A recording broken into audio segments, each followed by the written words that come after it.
Okay, YouTubers, this is the Angryprepper. So today's video, we're going to talk about a new hemorrhagic fever that popped up in Iraq. Now, they're saying this is not a new hemorrhagic fever, that it's been around, but nonetheless, I've never heard of it. And I'm also looking at it at a certain way, or through a certain lens, rather. I don't think this is going to be a pandemic that's going to take over and kill a lot of people. Will we see this in other countries? Yes. But I think this is more of an attack on our food than this is the actual human. Now, this is called Crimean Congo hemorrhagic fever or nosebleed fever. And nosebleed fever because you get a nosebleed, they said, suddenly, and then within a certain amount of days you can die. Now, the mortality rate to this is anywhere between 10 to 40%. I guess it depends on who it infects. Again, guys, I'm not looking at this as a, oh shit, it's gonna kill us. No, I'm looking at this as, oh man, they're gonna go after the fucking meat next. Because what better way, guys, to have a tick-borne disease, which this is actually from a tick, that attaches itself to different animals. And as they stated in the article, pigs, goat, cows, things of that nature. So now, of course, this tick-borne disease infects humans through the way of the animal's blood. So if the animal's blood gets on you, somehow, I guess in your mouth, your eyes, or whatever, that it can start this hemorrhagic fever. Now, so far, this started earlier this year. So far, there has been 120 cases. At least 18 people are dead.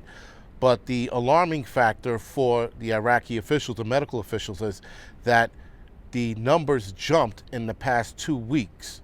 So now that they're seeing more of these cases, they're a little more nervous, as opposed to the beginning of this year, where the beginning of this year they were like, okay, we're going to watch this. Well, now it made a jump from we're going to watch this to being concerned.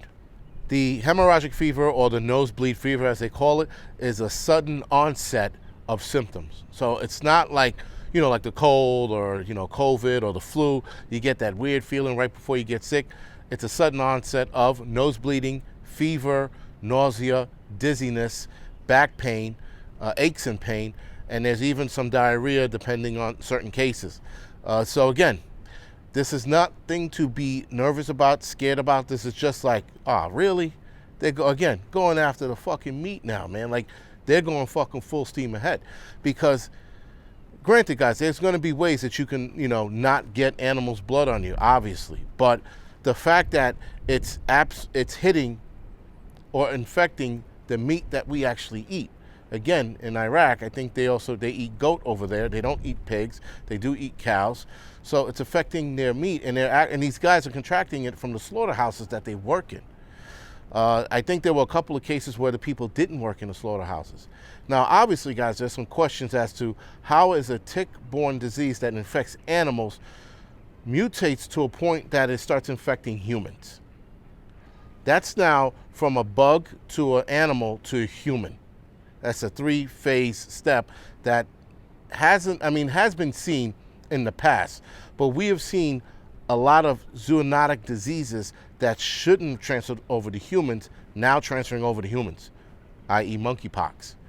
So with that, guys, we are seeing a lot more of this. This is something for you to put on your radar. Again, something else to put on your radar. I know right now, guys, our radar is full, right? Our radar looks like a fucking air traffic controller. We're like, what the fuck? All right, we got monkeypox, Marsburg, the Revenge of COVID. We got all these different things on our screen. Yes, another thing to put on your screen, and just stay abreast to it. Just keep your eye on it, because again, I'm not concerned about the human factor. I'm concerned about the meat factor, our food.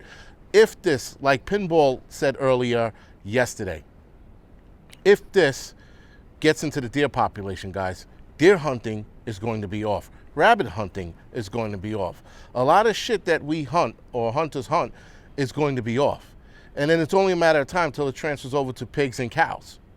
So again, guys, this is something that's looking like it's going to attack our food more than it is us. I'm not concerned about us. Obviously, if it becomes a big deal with these ticks attaching themselves to humans and getting us sick, I just won't go out and camp, or I'll take more precautions. Tick spray and things of that nature. Natural tick spray, if you will, as well. Now, Pinball said this yesterday. Tick spray.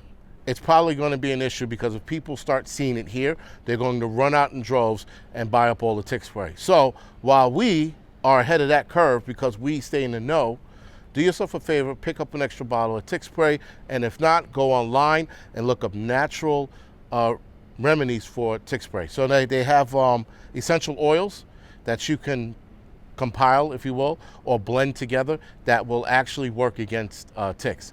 I use a blend all the time. I have to find the ingredients and I'll put it in the comments, the description section below, but I've been using it for years on my skin. The hard shit I use on my clothes. That chemical shit you pick up in the stores should be for your clothes, and the essential oil blend should be for your skin. All right? So anyway, guys, other than that, this is just something to put in the back of your head or put on your radar and just leave it there.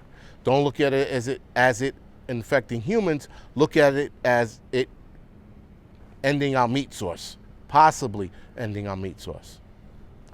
All right, guys, other than that, this is the Angry Prepper. Thank you for watching.